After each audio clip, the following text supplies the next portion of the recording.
I just want to thank everybody for being here this morning. And so this is the inaugural, Dela Cruz Law Roundtable series. And the reason why I started this business roundtable was, as everyone is pivoting now and we're trying to do things via Zoom, I usually have a lot of in-person meetings, and I would do these women in wine events. And so, Nelson, I think you're going to be the lucky guy surrounded by all of these beautiful women. You're in good company. Yeah. And so the whole purpose of this was I wanted to highlight female entrepreneurs, minority entrepreneurs, and then also really just have a roundtable where there is genuine, my goal and what I love to do is connect people. I love to, connect them with the right people, connect them to the right resources. And I thought, what better way to do that than to have Katherine speak today? And so Katherine has helped me with my marketing message. She was instrumental in brainstorming and taking my messaging to a new level. And she's a dear friend. She's fantastic at what she does, and she's just a wonderful resource. And plus, she has a lovely daughter and wonderful husband, and so she's doing it all. And so she's a great role model. And what I'd like to do is so the whole goal today is going to be, okay, we are going to have a Katherine's wonderful presentation about conveying value in marketing. And I think during the pandemic that this is key and important to do. I mean, we've all had to pivot in the last couple of, God, it's been 8 months, but 8 months. And, how do we do that efficiently? How do we do that as business owners? And how do we do that in a way that is efficient, but at the end of the day, that it will get you results? And Katherine is key at doing that. So if you ever have an opportunity, I encourage you to work with her. She is fantastic. She really supports her clients and comes up with great and fantastic ideas. We will be having this every, what's today? So the fourth Tuesday of every month. And so because this is the inaugural one, it will be from 8 to 9:30 today, and there will be from 9 to 9:30, or right after the Q&A, we'll go out into breakout groups. And I really highly encourage everybody to connect with one another. If you find that there's somebody that could use your services, or just a genuine connection, I really believe in fostering genuine relationships. And I am blessed. I mean, even though this is a crazy year, I am blessed to be surrounded by all of you. And just, there's one thing that this pandemic has taught me, and it's that, you have to be very intentional with who you surround yourself with. And I am blessed to be surrounded by amazing, amazing people. And so we'll go into networking afterwards. So Katherine, if you want to take it away, I love you dearly. You are fantastic at what you do, and you are a great resource. Thank you so much, Sharon. And you just had me reminiscing about how many years we've known each other. And I think I was pregnant before. So that's, my daughter's almost 4 now. So yeah, we go back, and Cherish has actually helped my family with our first will. So that's happy, right? It's important. So, well, thank y'all for being here bright and early. And I'm going to go ahead and share my screen, so don't forget to do that. We're going to talk about standout marketing. I'm clicking on the wrong thing. And the whole focus is about value. And I'm very interactive, so don't worry. There'll be time for Q&A and interaction throughout. So here. Okay, everybody sees that, right? Mm-hmm. Okay, great. So thank you so much, Cherish, and everybody for having me here this morning. And as the title says, we're here to talk about standout marketing, how to claim and convey your value, which I think is one of the most important pieces of marketing. If you get to know me, you know that I don't begin any presentation without a little story. So in this one, I'm going to tell you a story about a mama camel and a baby camel. So there's a mama camel, baby camel sitting under a tree. And the baby says to the mama, "Mama, why do we have these humps on our back?" And mama says, "Well, sweetheart, we're desert animals, and the humps, store the water so that we can travel further in the desert." The baby goes, okay. More curiosity. "Well, mama, why do we have these long legs and these rounded feet?"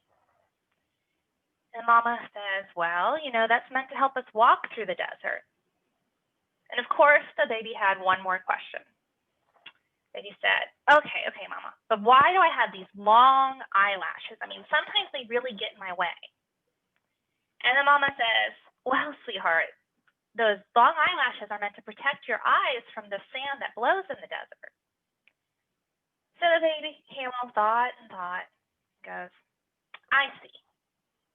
So if the hump is meant to store water when we're in the desert, and the legs are meant to help us walk through the desert, and the eyelashes are meant to help protect our eyes in the desert, why do I need them in the zoo?" Now, the lesson here is that we all hold, unique, valuable traits and abilities. But one can truly only have those be valued when you first understand what they are and then go to where they will be most valued. So I believe that if you don't start with value at the center of your marketing and have clear direction about where you need to be to market your business, you're likely to search harder and endlessly to find your most qualified leads to grow your business, especially in this market. And that can lead to perhaps feelings of overwhelm or confusion. So it's my intent that by the end of this talk today, that you all will feel a bit more clarity about where you should go and how you can bring more value to your business. So, of course, I have to begin with a truth, and that is the fact that value is central to all of us. It's not just about marketing. Value, it goes beyond that, and it's about us as individuals and companies. I say it's like a compass. It helps us to know not just, why we want to travel to begin with. It helps us to also think about, how we want that trip to go and where we need to be. All important things. But as we all know, that trip just got a little bit more challenging right about mid-March, right? Here's what it looks like. So, if it wasn't this global pandemic, that definitely has affected most every business. But there are some that are on the upside of that swing. But even if you escape that, there's the reality of personal or professional challenges that if they don't affect your business, they're definitely affecting your customers or clients. So those are things like the social issues and unrest, the natural disasters, distractions. That's just kind of a given, but I think there's even more of them now, right? And the other part is the economic and or emotional strain. So the bottom line here is that times have changed. We feel it, right? But I always ask when that happens, what's really shifted? And prior to the pandemic, this was true, but I think it's made it even more clear to us that, there's a call for authenticity, for truth and truer connections in business.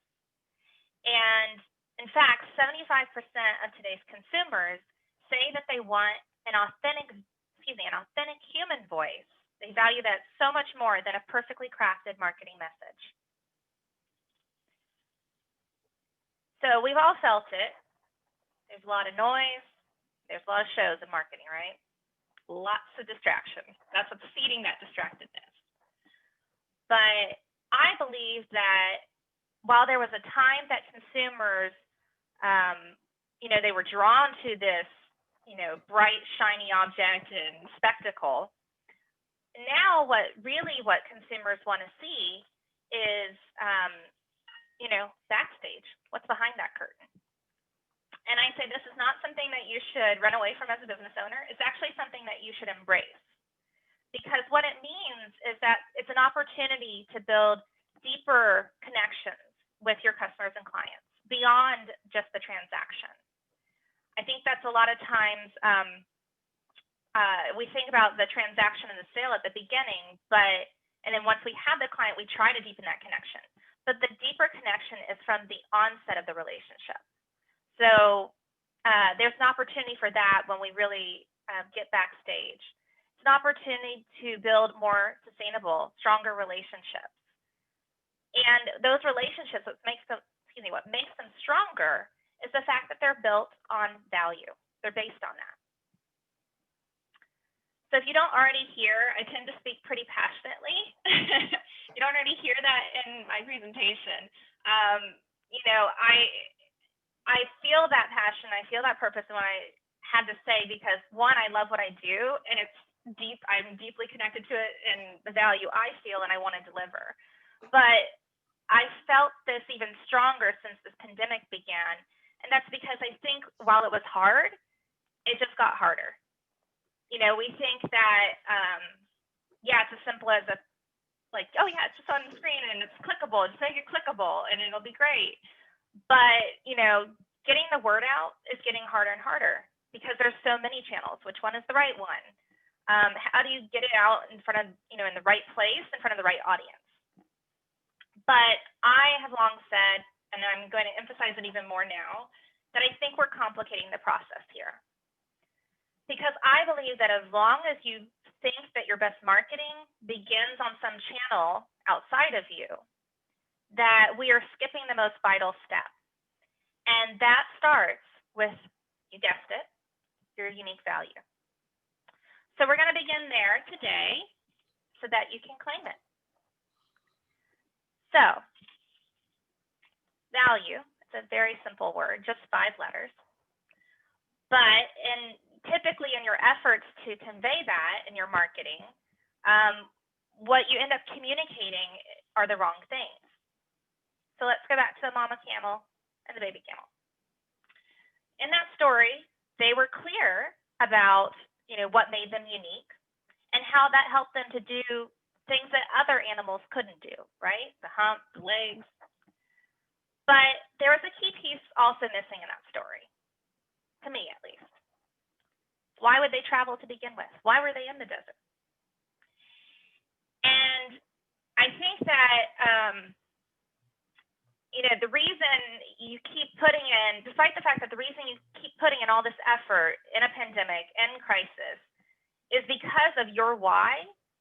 What ends up happening most of the time when you get out there and you market your business is you talk about the what and the how only. So let's imagine this typical networking situation. And yes, this is totally what they look like now. We're in one right now, right? So if you just got behind the scenes. So yeah, here's a networking situation. And we're going to imagine this woman is a real estate agent. She gets her chance to give her elevator speech or introduce her business. And what she's likely to share is, the fact that, if she owns her own real estate company or who she works for, so which real estate firm, she's going to say, typically if she works with the buyers or sellers, so who does she work with? And she's going to talk about the geographic area. You've all heard this person, right? And this is not to knock on real estate people at all, but all of those things that I just shared are her what, just the what. And, this can really be applied to any business, but I would say it's even more likely in service-based businesses. Because the thing is, when service-based businesses talk about what they do and they introduce their business, it's, of course, the what. You always have the what in what you do, right? But when they talk about the how, it's typically centered around, how they deliver this higher quality of service. But I think that's funny because we say that as if our competitors don't have this high quality of service, right? But of course, we know our service is best. But the best person to tell that story is your customer or client. Sorry, I have a flicky light. So is that coming through? Oh, good old Sam. Okay, there we go.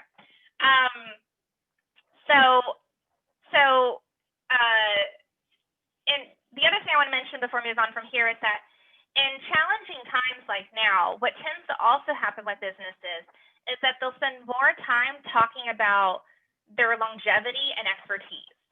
And this rhetoric increases because what they're trying to do is convey why they're valuable so that their customers will keep buying, keep loyal to them during the challenging time. So it's interesting, and I want to share an example of that with y'all because this will be entertaining. And I'm just going to play a couple of minutes, but basically there was a YouTuber who put together this video highlighting the similarities of messaging from major companies during the pandemic. And it went viral, but I'll let you get a sense of it.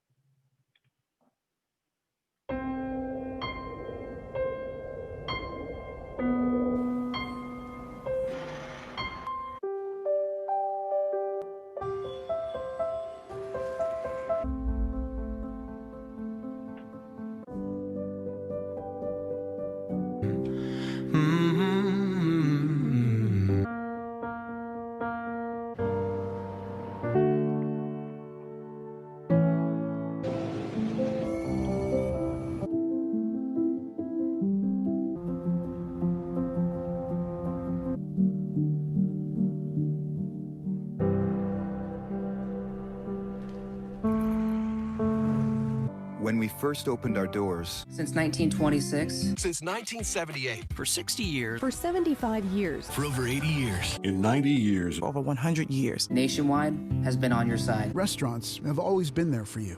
Nissan has been with you through thick and thin. We will do what we've always done. Take care of people. We're people. People. People. People. People. People and family. Family. Family. Family. Family. Family. Family. Family. Family. Families are families. Families. Even now. Especially now. Especially now. Right now. Now more than ever. More than ever. Today, more than ever. Today, more than ever. In times like this. At times like these. During these difficult times. In these troubled times. Challenging times. Trying times. In these times of uncertainty. During this time of great uncertainty. During these uncertain times. During these uncertain times. In uncertain times. In uncertain times. Uncertain times. Unprecedented times. Unprecedented times. Unprecedented times. This unprecedented moment in our history. It's time of social distancing. While things have slowed down. As we turn more inside. While the doors may be closed. While the distance between us has gotten bigger. The more we stay apart. We still find ways to stay close. Even when we're apart. Even if we can't stand closer than 6 feet. We can all stay connected to work, school, and most importantly, to each other. There's still ways to touch each other. All without leaving the comfort and safety of your home. Without leaving the safety of your home. From home. Home. Your home. At home. Home. Home. Home. Home. Home. Home. Home. Home. That's the key. Buick and GMC. Okay, I like to let that soak in. Home, home, home. Yes, we're all home. Yeah, so the message here, many messages. It's not to say that they're wrong, because I think that empathy really is important as a company. But the point I want to make is that, the what and the how isn't enough anymore. It's about, being the light to move people forward. It's about connecting with your prospects and really providing, Here to help. Con Edison is here to help. Genuine and memorable service. Doing marketing your business in a genuine and memorable way. And, I mentioned the stat at the beginning about 75% of consumers wanting that authentic human voice. But what they really want is humanity. It's beyond the voice. And in fact, research shows that they want to work with companies that represent values of kindness, caring, and doing the right thing. It seems so simple, yet, we're not all doing it. Or we definitely, even if it's not your company, I think we've definitely worked with the companies where we don't feel that, right? So the good news is, though, that your why is laden with care for your customers, clients, and community. And the beautiful thing is, as I've worked with a number of businesses and entrepreneurial businesses over the last several years, what I've found is that everyone's reason, so you might have a similar why, but everybody cares in a different way. How you want to deliver on that is totally different. And this is what drives companies, and usually it's what we're not putting at the forefront. Instead, we find that, you know, you're going to get out there, and as I mentioned, there's always going to be someone that does what you do. There may even be somebody that does it how you do it. But the thing is, there will never be someone who does it for exactly how and why you do it. So I want to mention a quick story about one of my clients here. Her name is Danielle, and she is an amazingly talented graphic designer and illustrator. And when we first came to work together, she used to talk about her business the way I've highlighted here, the what and the how, right? She would talk about, you know, who she works with.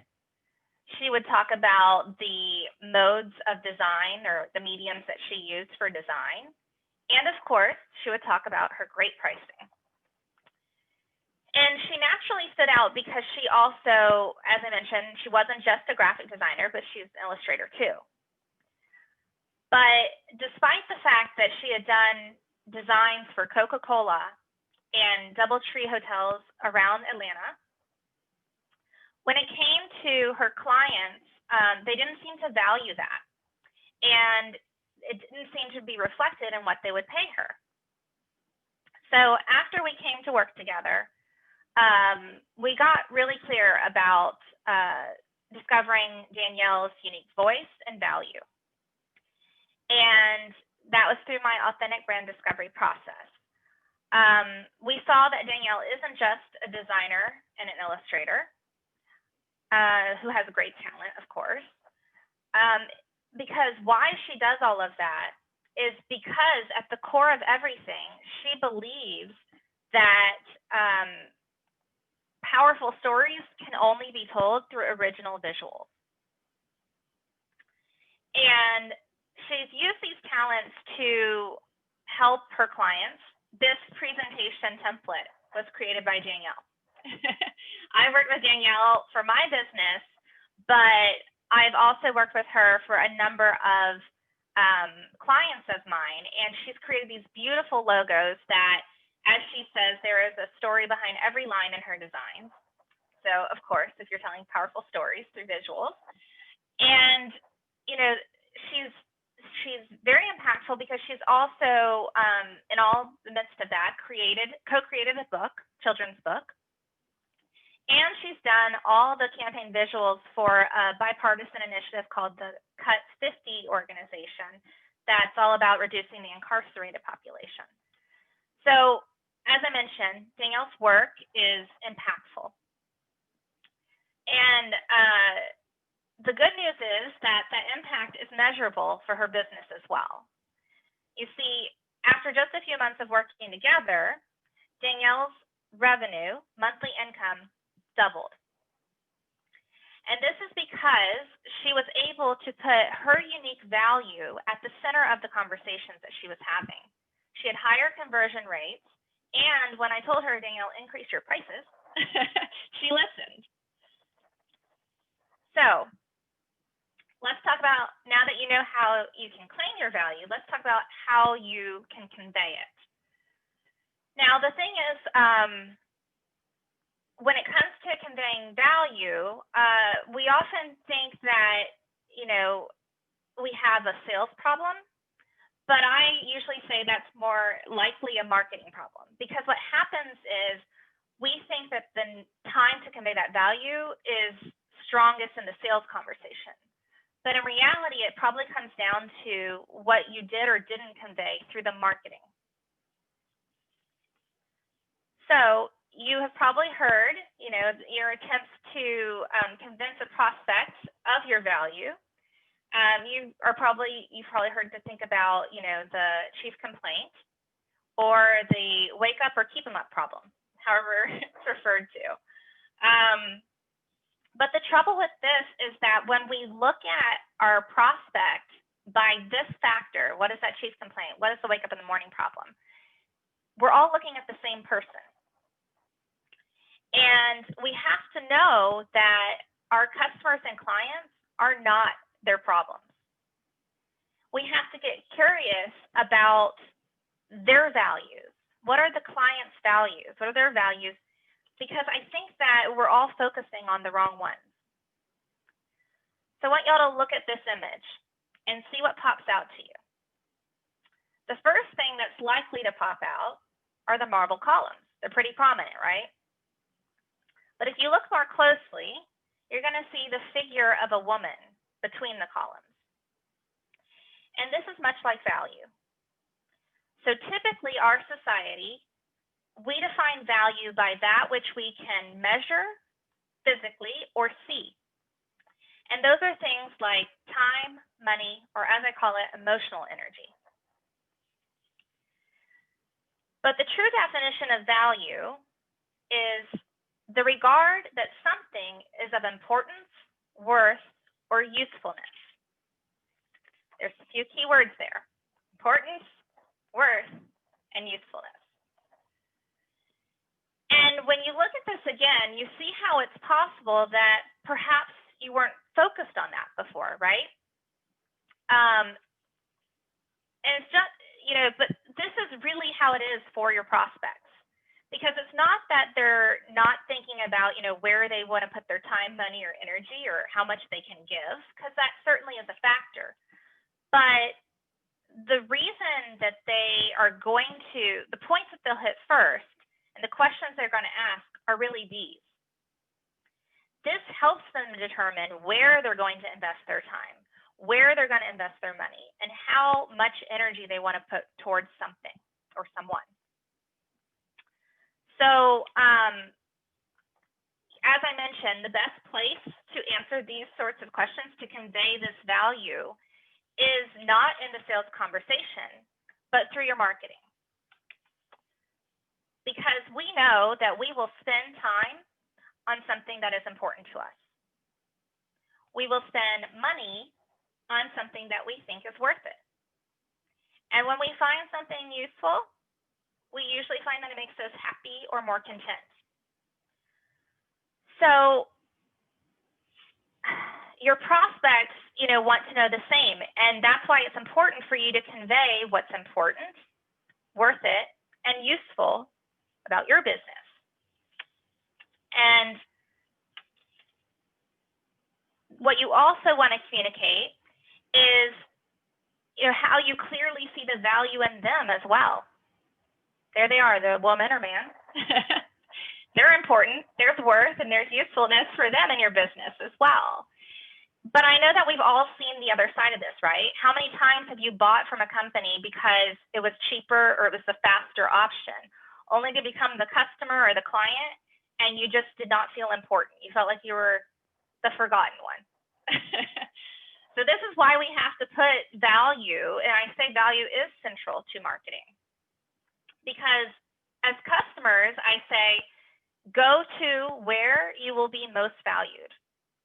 And as a business owner, I seek to be that place. So to effectively and clearly communicate values, we have to think about, your customers and clients' values as well. And so we're going to flip the script. And the question asked here is why. It's one of my favorite questions. You haven't tuned into that yet. So I want y'all to grab a piece of paper and pen. I think you might already have one, but just in case you don't. And I want you to think about, getting out of your head and into your customers' or clients' shoes. And the thing is, the why for your customers and clients, maybe you considered it before, but as you've pivoted probably once, twice, maybe 3 times in your business, things have shifted for your clients as well. So we're going to look at this again, and we'll just get right into it. So the first question I'm going to ask, and again, push yourself to get in their shoes. First question, why, this is the voice of your customer, Why do I need or want this solution now? And the thing here that this focuses on is importance. And importance, really what we're getting at there is priority. That's the now. So how is this a priority for your prospect? I'll give you a quick minute there.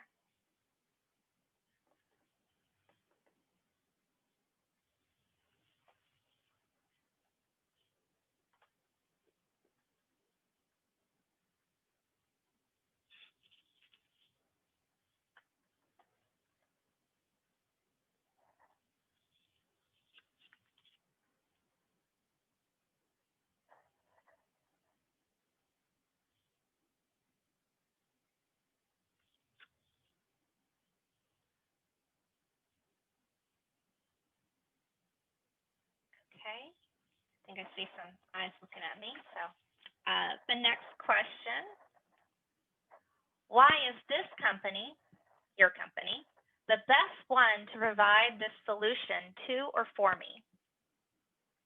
Now this hits on usefulness this hits on, worth, and that's all about excellence. So what makes your company excellent? What would they perceive?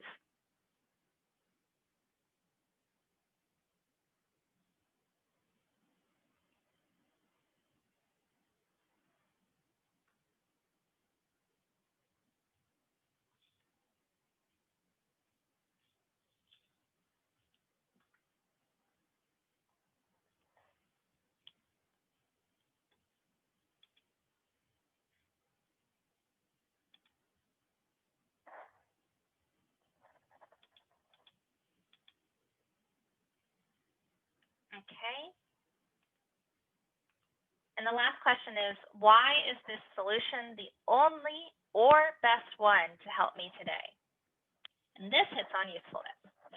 And usefulness really comes down to either resolving or solving something.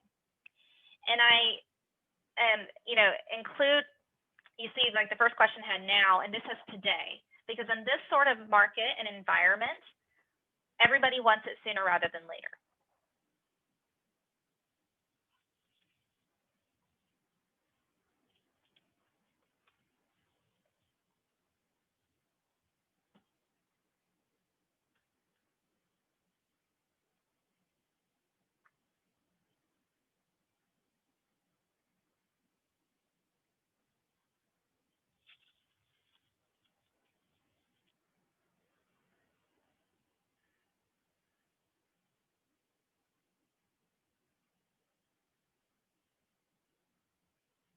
Okay, so hopefully here are all the questions again. Hopefully you all have at least some initial notes written down. I always feel like, these open-ended questions you could probably journal on for a good half hour. And I invite you to do that if that's your sort of thing and you feel like you want to go deeper. But for now, let's look at this together. What I want to point out, in case you didn't notice, is that actually the last question here, the solution one, is reflective and should be reflective in some part to the first question. And the second and third questions are actually a good place to start in really identifying how you can convey your unique value. So I love interaction. So who would like to, I want to know, how did this exercise go? Any ahas for anybody? Anybody want to share and we can talk through what you had? Unmute yourself if you can. Dee? Can you unmute? Yeah. Hey, Dee. Hi. My biggest aha was in the very last one. Why is the solution the only and best one to help your client today? I said, I'm the light switch to love, light, peace, and joy. I'm like, oh yeah, I am. I turn on the lights for people. I really do. And I'm like, wow, that was a major aha moment for me. Love that. Can I ask what you had for the other answer? Yeah. The first answer, why do I need the solution now? I said, life is limited. You have to live it to the fullest. Sorry, I can't understand. Life is limited, you said? Life is limited. and we need to live it to the fullest. But right now, we're not living up to our full potential. Okay. And what do you have for the second one? I said, I'm sharing my self-discovery journey with authenticity because I've just been through this myself, and because I just found the light myself. It's so much, I share so much more love and compassion than people that have been doing it forever. Can you tell everybody what you do? Because I know, but like, I think that would be helpful. Really, what does she do? I am a positivity coach. I am an inspirational speaker. I am an educator and an author. Beautiful. Beautiful. Thank you, Dee. So I hear a little bit of your voice in here, obviously. So I would push you a little bit more to get in their shoes. But the other thing, and I think this is applicable to everyone. So the answer you had to the first part, you know, the limited, they're limited, they can't reach their fullest potential right now. I would say really think about context where people are likely to feel limited the most. Either situations or individuals. So, for example, you might say right now, probably mothers with school-age children are feeling pretty limited, and So my point is, like, through the answers, you can get insights for where you can be most valuable. And I think, knowing you, I think that what's beautiful about your brand is it comes across like where, you know, I'd almost challenge you if you were somebody else in the response to the last one, like the solution, you know, saying, would they really say it's about a light switch going off with love and joy and light? But I think that, your greatest brand presence is you. And I love that it's in your name, Positivity. So, I think look at this and explore it for the insights for where you can connect with clients as well. And I'm looking over here because you're down here on my screen, so sorry. But beautiful, beautiful. Anybody else? I'd love to dig in with another company or individual, I should say.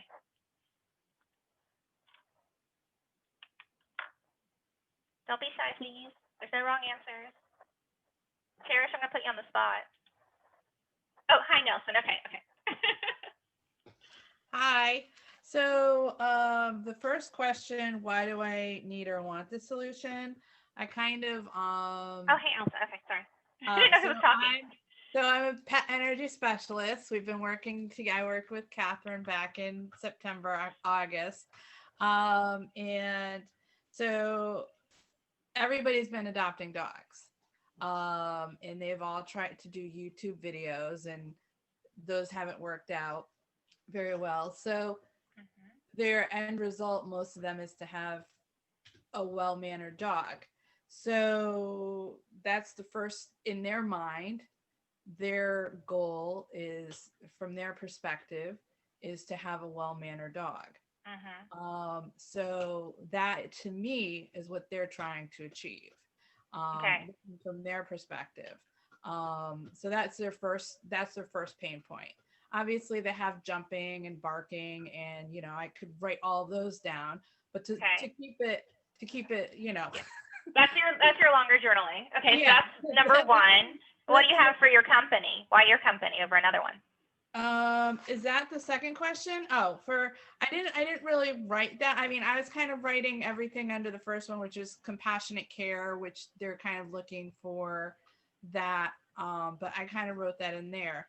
I mean, what would be the second part of that? Would that be is that my how or my why? Which one would that be? Well, all of these questions are with the why. So I would say, I know you're referencing like the authentic brand process, but I want to push you kind of back up. Okay.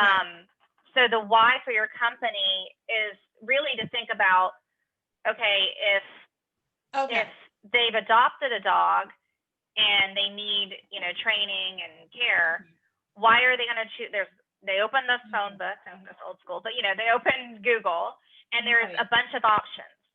So remember I said in this presentation, you're all targeting the same person if you're just thinking about the chief complaint. So right now you've identified what is that chief complaint. I adopted a dog and I need to know how the heck to train that dog. Right. Okay. But if you and every other company that provides similar services then says that's who I'm targeting, okay, you're all targeting the same person, but if all you talk about is what you do and a little bit how, it's not enough differentiation. So really, yeah, you want to get to more of your how and why with describing your company. And so what I've been doing a lot of is my why is creating harmonious relationships between, the pet and human. And so that's part of my why.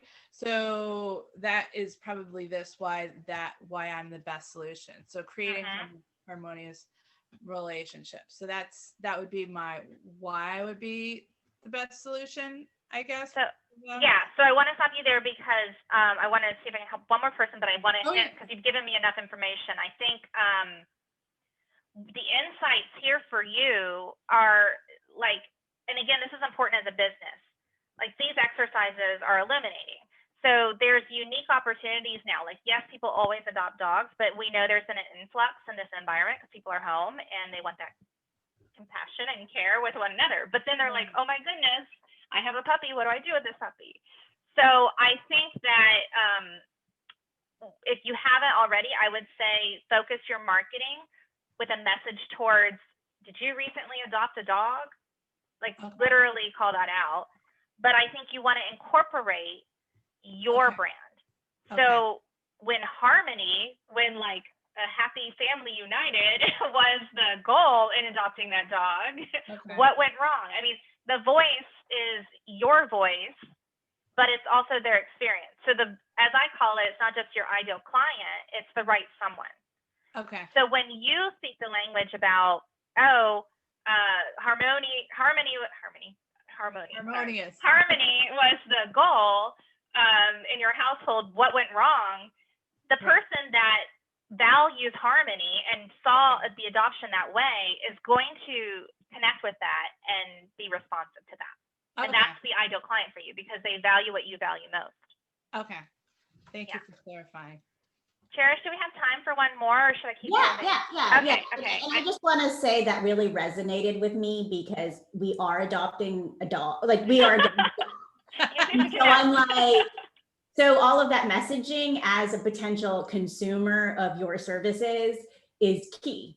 And so it really spoke to me because I haven't had a puppy in 2 years and we're getting this dog on November 14th and we're doing the reading, we're doing all the practical things, but you're right. I mean, in this world of chaos, I want harmony in my house and I want it to be a joyful thing versus a stressful thing. So from a consumer perspective, I think what Katherine was saying, it really resonated with me. But yeah, if you want to go ahead and finish up like Nelson. Yeah, hey Nelson. Give some TLC to the gentleman in the room, virtual room. Yeah, I was unaware that I'd be the only one, but hey, I'm here. So represent, it's all good. I tried to answer these questions based on, I've been in the financial industry. I'm a financial planner and coach. Okay. Based on the clients that I've had and the most answers I've gotten from this. So why do I need or want the service or solution now? I wrote down to protect my family / business and to leave a legacy for the next generation. That's what I hear the most when it comes to financial planning and things like that.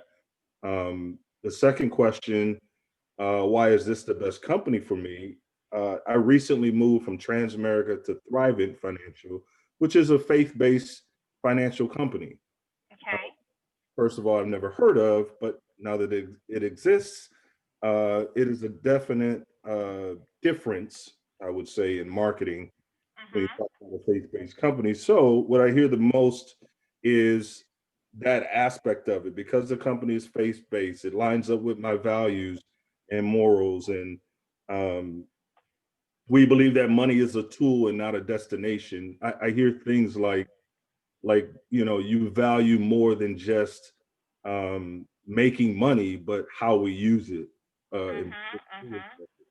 The last question, though, I was kind of stumped on the last one because why is this the solution the only one or the best one? Because I've dealt with different companies, you know, everybody has solutions when it comes to financial services. The best one literally depends on the person I'm talking to, or the family, or the whatever that is. So that one was hard for me, and I'm trying to figure out why is that so hard for me. And actually, so you have a interesting situation because you work with a company, right? You're a representative of that company. So I would actually say in your situation, you're the solution. Yeah. So why, like, so I would answer the second question, the company, as you did, like, you know, about the faith-based organization and their values, and, you know, that's the draw for many of the clients. But I think that really when it comes to a financial planner, that's a close relationship. So you really need to get to why am I the perfect solution for them? Because the more you understand like the types of people you like to work with and what you value most and why you were drawn to work with this company, the more you can attract those sorts of people. Just as I was highlighting with Allison, using that word harmony is going to bring the right person. Well, I was drawn to the company because I believe in educating, equipping, and empowering the minority community through financial literacy to help close the wealth gap. I was told that why is too limiting. I would alienate a lot of people and miss out on a lot of opportunities. So I was told not to lead because there is a private practice aspect to this, but I am associated with Thriving Financial. So I was told it was limiting, I'd alienate people and miss out on a lot of business if I say I want to help the minority community bridge the wealth gap. And I was like, but that's the reason why I actually joined. So that was from the company telling you that? Yeah, not the company, but my supervisor or mentor, whatever they call it the guy that was training me. Okay. Can I just jump in on there? I work with fantastic advisors, right? And I don't think that's true. I mean, I think in this racial environment, people are looking for people who speak to them and that resonate with them. So, and that's your unique proposition, and you got to run with it. It's scary to say, hey, I don't want to alienate people, but that's gonna really resonate with them. And so when you say and you preach whatever in terms of like, hey, I'm not only a faith-based, but I'm a minority. In this climate, that's what people are looking for. And you will attract more of who you want to. And I'm sorry, I just feel passionate about this. Because I do work with different advisors, and it's different advisors in different classes. And sometimes it's a personality thing. Sometimes it's, ethnically, can you identify with the experiences that I've gone through? So I just wanted to jump in there and say, I'm with you 100%. I got all these statistics saying if you say that or do that, then your case sizes will be smaller because of that community, and you will miss out on opportunities to help wealthier clients. And I'm thinking, why would that alienate people? But my first year in business, I gave a presentation. I put an image of Homer Simpson with like a cape, and I said, don't be the everyman. And I think the tendency you have, or most people have, and that comes from fear, is to not choose a niche, not choose, don't limit yourself. You're for everybody, right? But I think, listening to how you responded to all three of these, what's beautiful is that your unique brand and story began to come through. Because I think that, the fact that you hit on protecting the family, like protection, typically, families or people think of protection for like insurance and stuff, right? So there's a unique story to tell there. But also when you say, as Cherish was mentioning, like the minority community, I think that, that starts to, it's not just the company you work for, but it's why you light up, as I call it, like the fire in your belly, like why you get up every day, your why, and keep doing this. So hopefully you don't have to go back to that supervisor and get permission, and you can just, prove that you can get some clients that way. But I would say if you do need to do that, simply say, it's a lot harder to get someone to do something when they're not lit up about it. Like, give me 30 days, give me 45 days to see what I can do with this. But I 100% think you should target that because I'm already feeling the passion come through. But thank you, Nelson, for sharing. Hopefully that's helpful to you and everybody else. I want to keep us moving because I promised Cherish I'd try to stay on track. But I think it sounds like y'all found this exercise helpful, and it is important to ask these questions. And as we round out, and this is kind of what I was just hitting on with Nelson, but I want to go back to this because we know that our prospects are not just their problems. And the reason, that they're going to come to work with you is actually because of you. And it's not going to be for their problems alone. So that is why we have to pull in your authenticity as a business, understand what unique value you have to offer. And, as I said, the second and third question is going to help you illuminate that a bit more for yourself. But I think it's also worth noting, as I said, get curious with your customers and clients. The more, Nelson, you can learn about that base and specific needs and what they value, and the more you can align that with what you value, the stronger, most stable business you're going to build. So it's about that alignment of values. So I told you how to claim your value, how to convey it. So now you're probably wondering, now where do I go? You talked about the zoo. I don't want to be in the zoo, Catherine. So that's about knowing your valuable markets. And,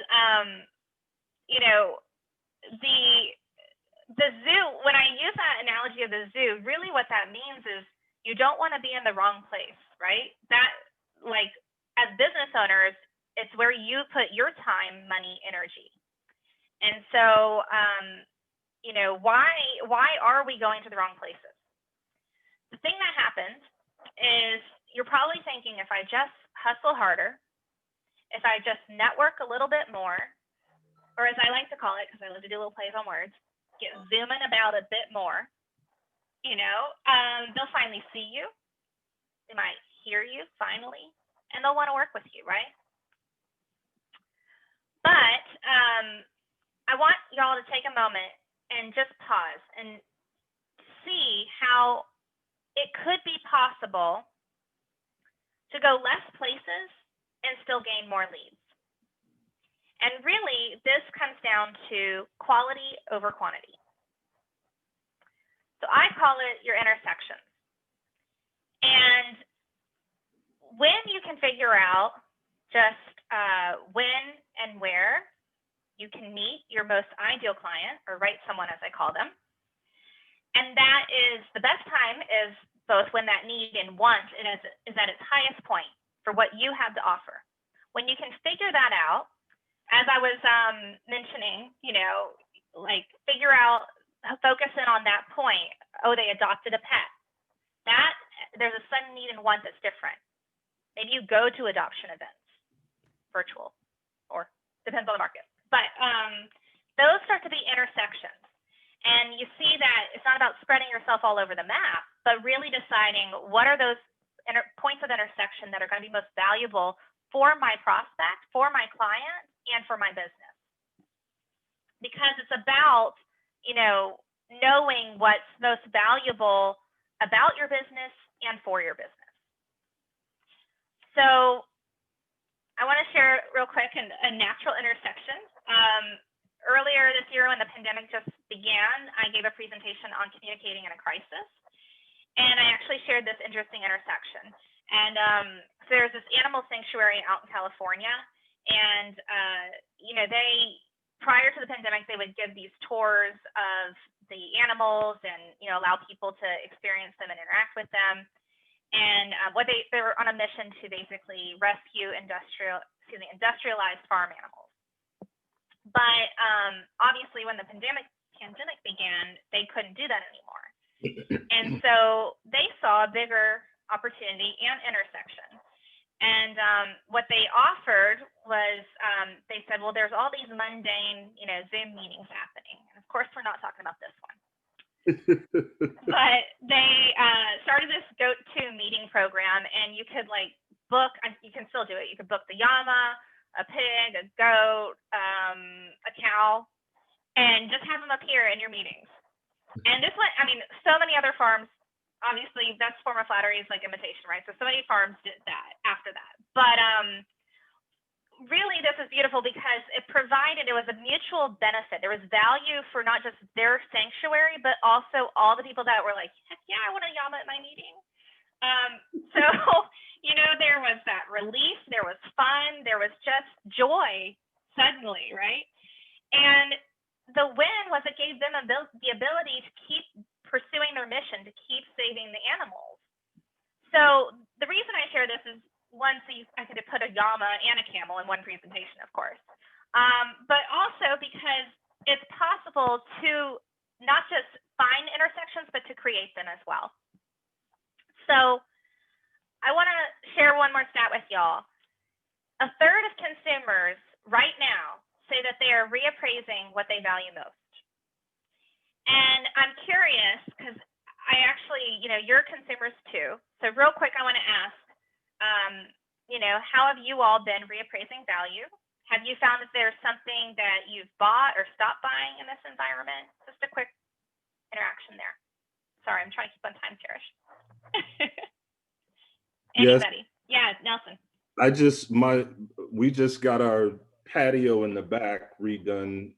We had a little 8x8 pad and we just extended it to 14 by 30. So we had a contractor out here, got several quotes, and I didn't go with the cheapest one, but I didn't go with the most expensive one either. I went with the person that I believe, or company I believe, gave the most value. Yeah, you looked at the worth, right? Right.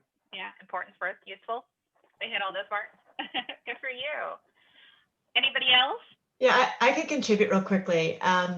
Cherish knows that I too am a financial advisor, previously an investment manager, a portfolio manager, and I really used COVID to launch my business because I felt that life is short, and if I don't do it now, I'm never going to do it.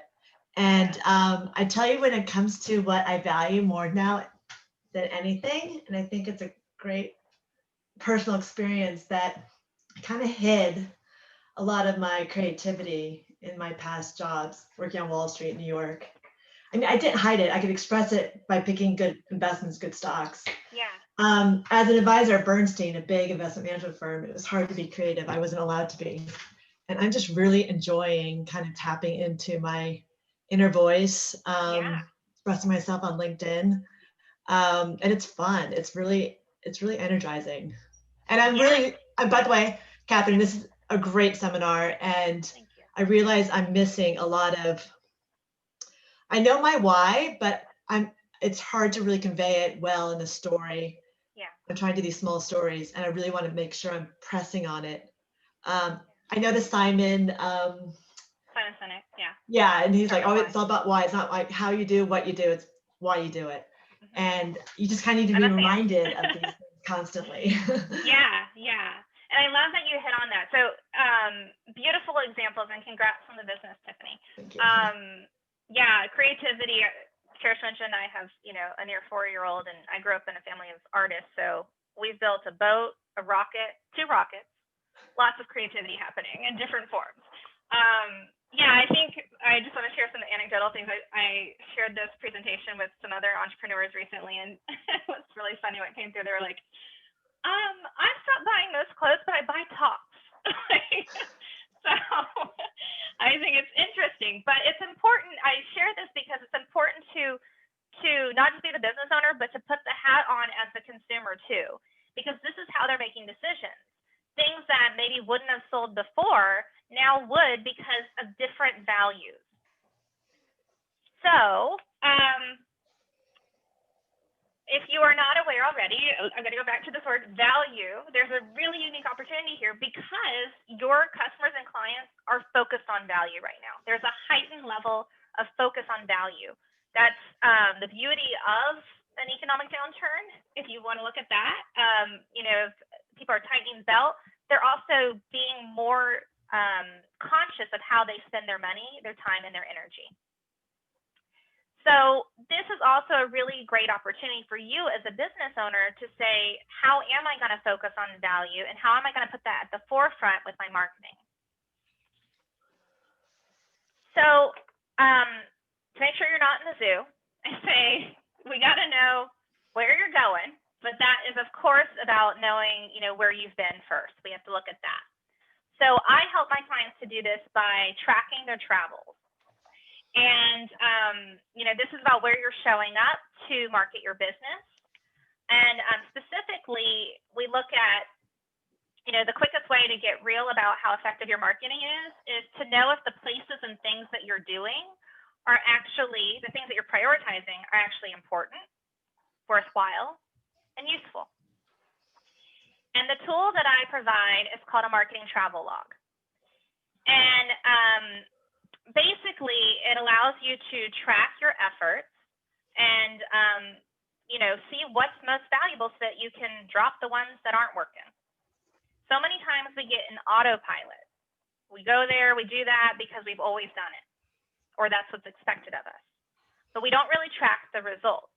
So in the travel log, I say your destination. So where are you showing up? What is the type of trip you're taking? So is it speaking? Is it networking? You could even track social engagement. Maybe I don't recommend tracking every single social media post you do because there's social media analytics for that. But I say if you are pushing a particular thing, so a webinar or a free guide or something for your business, you want to note those on your travel log because you have more focus on them, right? So you want to know the results of those. Of course, you're going to note when it's taking place. So was it a breakfast meeting? When did that social post go up? And then the results. So the number of leads. And I say a lead is anybody who expresses interest in learning more about your business. And the other one, of course, is conversion. But I also emphasize here that conversions are not just sales. That really, I call them connection conversations. Because when you connect with somebody, when they're a lead and they have an interest in your business, you must be open to the possibility of what that connection looks like. That may be a sale today, or it may be an opportunity to partner with someone. It may be an opportunity to speak, if that's what you do in your business. Or they may be a super connector, as Cherish calls herself. So just be open to that. And I am definitely going to share this tool with y'all. I don't know, Cherish, if everybody's okay.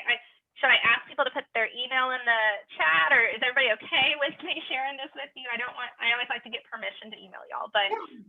Yeah, I mean, so I can share registrants information. And if you don't want, I think the majority wants it, just let me know, and then you can email me and let me know that you want to be put on that list. But yes, I mean, Katherine does have wonderful tools. And it is, Thanks, Nelson, too, I like it. Yeah, and then so just in terms of, tracking is key, I think, just from a business standpoint.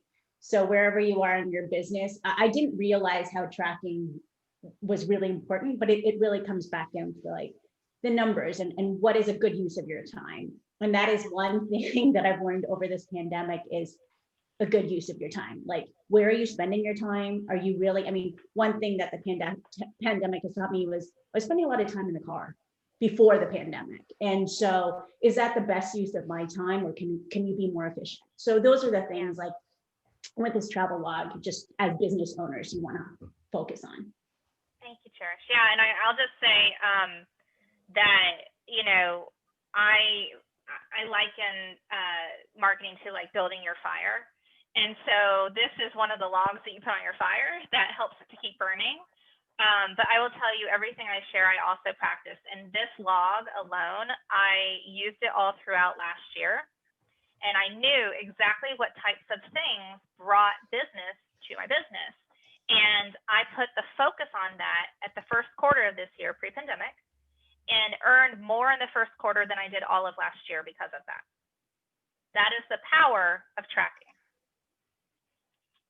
Okay, so as I said, we have to face it that times have changed. We are all traveling a little bit differently now. You know, we're doing virtual speaking like this. We are doing virtual networking like this. And we're doing a lot of online marketing, right? Figuring it out if we haven't done it before.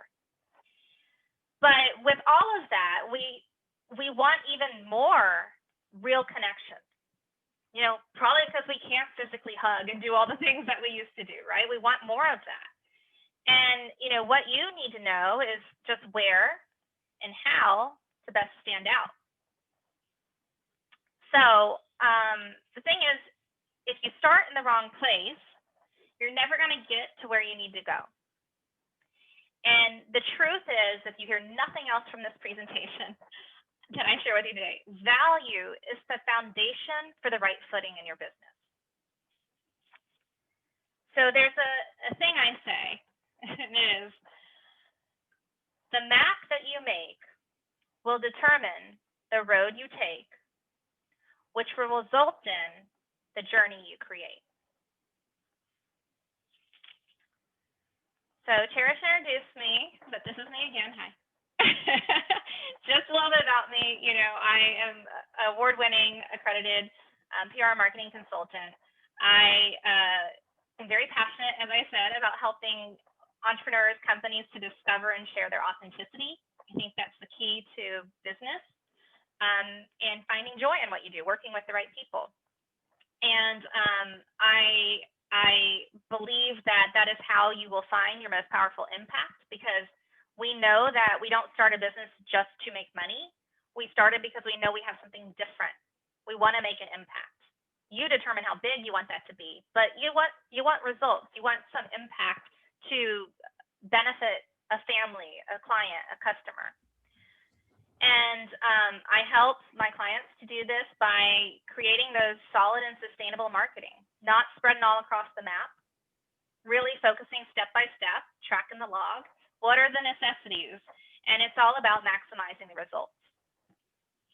So as I mentioned, if you're feeling overwhelmed and you want to stop it, if you want to stop questioning if you're in the right place, if you're doing the right stuff with your marketing, if it's enough, some days you might feel like, am I enough? You want to stop all of that. And, you know, are you in the right place, as I said? And start connecting with your authentic brand. As I say, it's about giving and receiving value, the value that you're worth. As I mentioned, Danielle, increasing the pricing.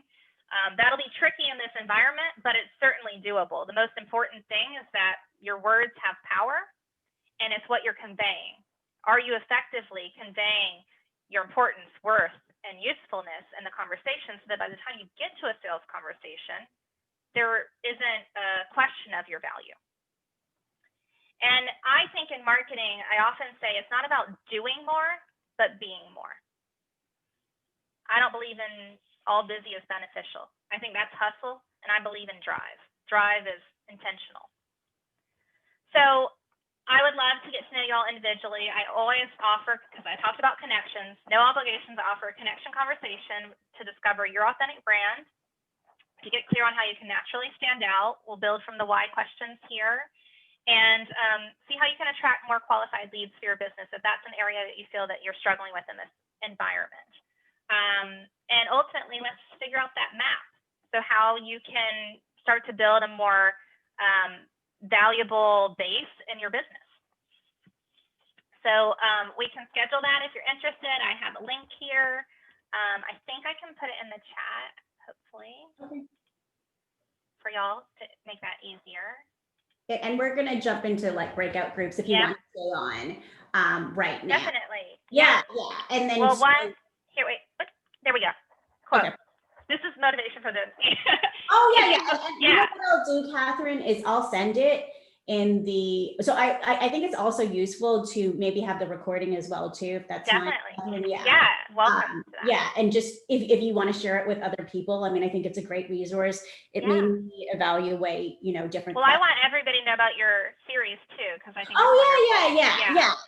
And so Catherine is fantastic. I've personally worked with her, and she is just wonderful. And so in terms of marketing, genuine connections, and then also really tying it, I mean, I think there's a tendency to just, yeah, you can work with great people, but will it result in anything? And I think results are what matters, and the tracking is what matters, because you could be without a compass for that time. But so we're going to go out into breakout groups. This is Karen. You're awesome. And she's fantastic. I really think that you should just have a conversation with her and see where it goes. And also, you know, this is the first part of this roundtable series next month, but since this was the inaugural one, and I thought Catherine's presentation was key, this was longer than most. Usually it would be no, which is fine. It's fantastic. Yeah. I'm gonna go deep with everybody. And then so it's Tuesdays. Except the next one, because of the holidays, it's going to be on November 18th. It's going to be so save the date. It's with Diana Murphy, and she is going to be talking about mindset. And so mindset is definitely one thing that you need to challenge yourself with, especially during this time. And it's going to be 3 mindset shifts that create more success. But I really encourage you to get with Catherine, and then, you know, arrange one-on-ones with everybody else. And so we're going to go out into the breakout rooms. Jude is going to facilitate one group. We're hoping to wrap up by 9:30. But if you don't, you know, if you have to jump off, then that's fine. But thank you for coming here today.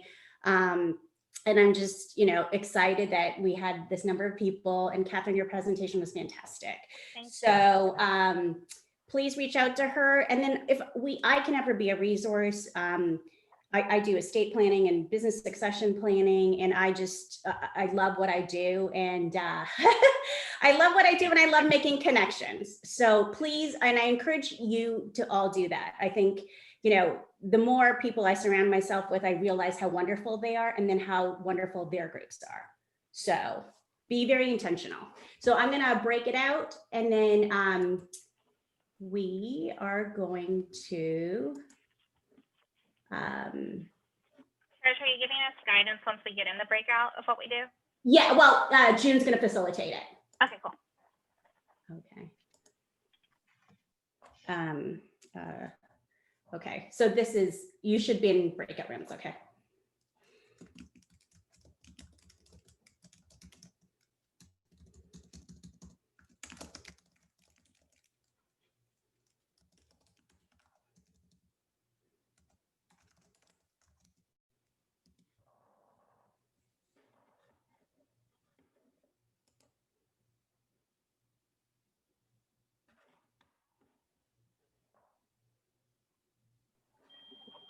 Hi. June, are you in the right one, or am I in yours? Okay. The breakout room thing, it went away from me. Oh, it did. Okay. Okay. Well, it's closing out in 35 seconds, and then you'll be in the different rooms. Okay. Okay.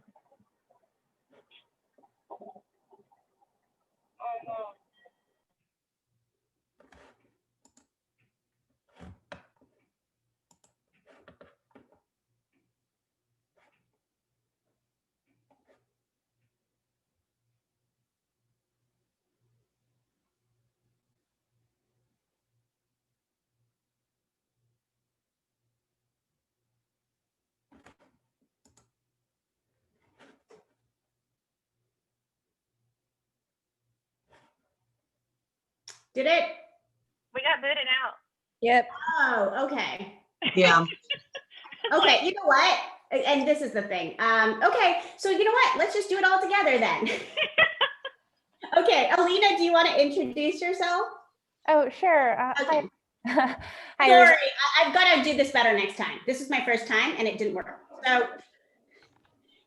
Hi, my name is Alina Lee, and I'm an attorney at MailChimp. I specialize in marketing law and IP law, and I'm also a general transactional attorney.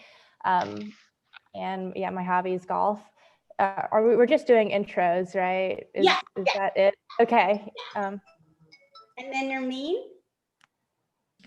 Hi, everyone. Nermeen Jasani. I'm a business consultant. I work primarily with doctors and dentists who have their own medical practice to help them grow and expand. Okay. Katrina, can you chat now? Yep. Okay. I'm Katrina, and I do retail. I do I decorate beer mugs, wine glasses, and t-shirts. But I'm moving into where I want to sell. I want to open a store where I sell the vinyl and the t-shirts that everybody come and get the products for, the material. Cool. Maribel, do you want to make an introduction? Good morning, everyone. My name is Maribel Padra. I'm with Maribel Property Group and Keller Williams Realty, and I help families to save money and have a peace of mind when buying and selling their homes. And now you know how the market is very difficult for buyers, and now I have the ability to help homeowners that they want to sell the house and buy the next one. And they can do that now cash upfront. Oh, if you want to know more, just let me know and call me. I'll share my information with you in the chat. Okay. And then Allison, I think we kind of know, but just give us a little, what's your business called? My business is called Allison's Animal Academy. I am a pet energy specialist, and I create harmonious relationships between human and pet. Awesome. Amy, you're next. Good morning. I'm Amy Getz. I work for IRC Wealth, and I'm a financial advisor. I'm glad to see so many other financial advisors on the call. That's awesome.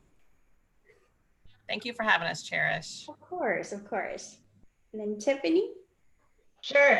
Tiffany Kent, and I launched Wealth Engagement 2 or 3 months ago.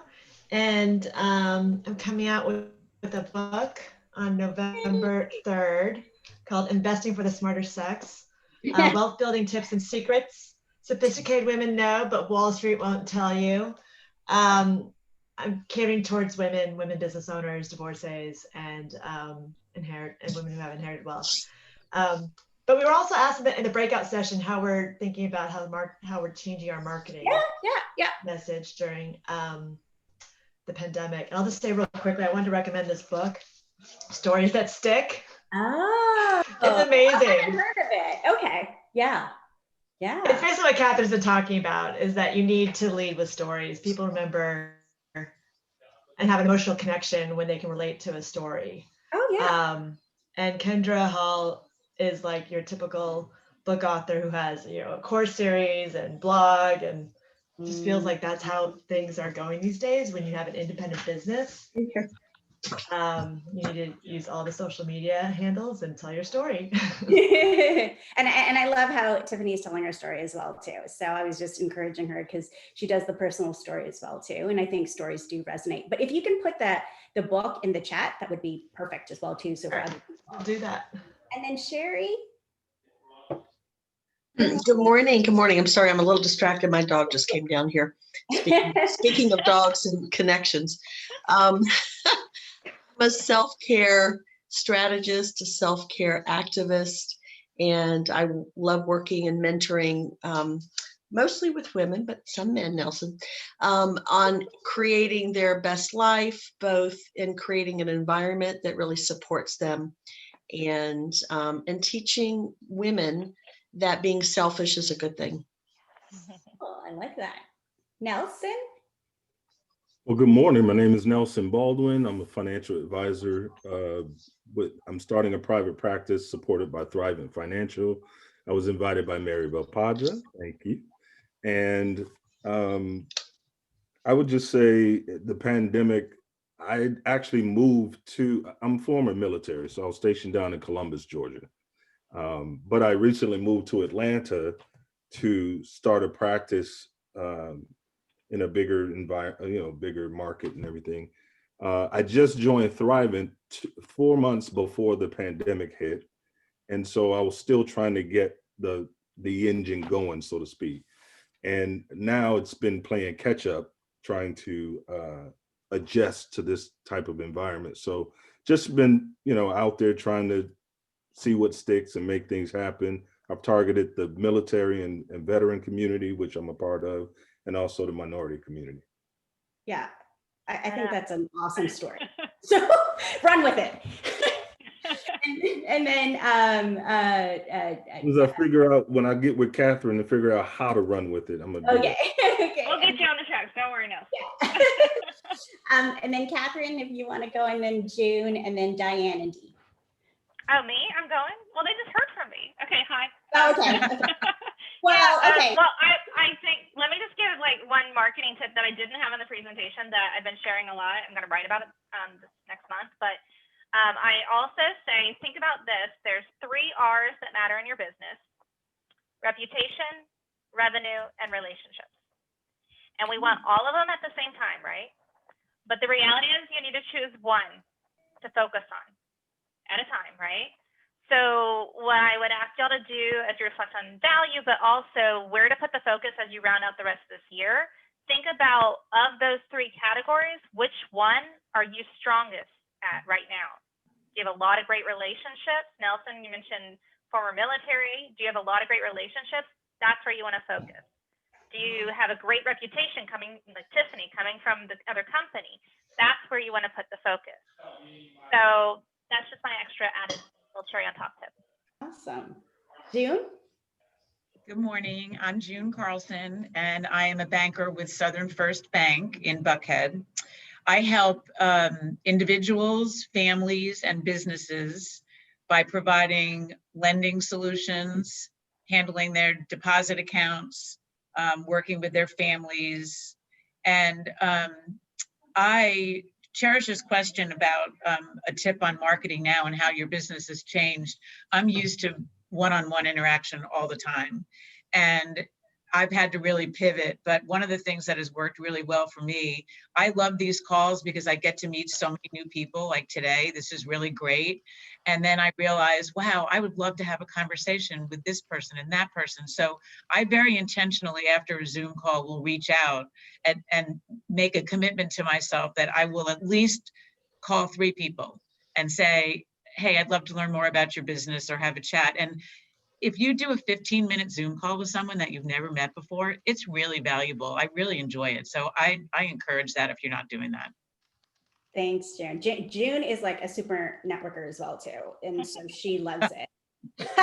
We like to go on the networking circuit together. Yeah. So. We have a road show. Yeah, we are the road show. Diane, nice to see you here. Well, good morning, everyone. My name is Diane Beatty, and my company is We Web Designer. And like Nelson, I'm former military. I was Navy and SATCOM, but I'm a social media strategist to show people how to monetize social media, convert clients, and grow your income. Magic happens when you can convert a customer to buy your products and services. And that's what I love to do, is to create that magic to double or triple your income. And if that's something you want to do, I would love to work with you as well. So there may be some synergy here with the group because I love technology. When you join the Navy at 20 and they dump you into SATCOM and you're going, oh, what do I do with this now? It just kind of turns into all kinds of stuff. So if you can spell my name, I'm on LinkedIn, and I've got a lot of, like you said, reputation, Katherine, for building innovative, creative solutions to help customers. Awesome. And then Dee? Hi, my name is Dee DeFada from A Dose of Positivity, and I help people cut through the confusion of illusion, because there is calm in the chaos. You're just not feeling it yet. it does exist. It is within you. Okay, cool. Well, we are at the top of the hour, but if everyone is okay right now, and I'll ask everybody individually to share that information, like your, maybe I can connect everybody on LinkedIn, if that's okay. Is everybody on LinkedIn? Okay, perfect. Okay, so great. So I have a list of the registrants, and then I'm going to be asking you to join. I think it's called the Dela Cruz Law LinkedIn group or something. And then so you guys can meet one another there. But I definitely, I mean, exactly what Katherine was talking about, relationships have been the theme for this year. Whether it's my family, a new dog, my husband, wonderful friends, colleagues, clients. That is my theme. And, you know, Katherine, I really do appreciate your presentation. It was fantastic. And I'm excited to reshare that with everybody. And I'll ask you to join in the group. And then if you want to reach out to each other, I really encourage it because, you know, I really only intentionally hang out with fantastic people. And I love it when my group grows and other fantastic people form their own relationships or referral relationships or friendships out of that group. Makes me a proud mama. So, so I appreciate you taking the time, and I will put everybody in the LinkedIn group. And please join us on November 18th. I thought this was fantastic. So everyone have a wonderful day. Bye. Thank you. Bye. Thank you, everyone. Bye.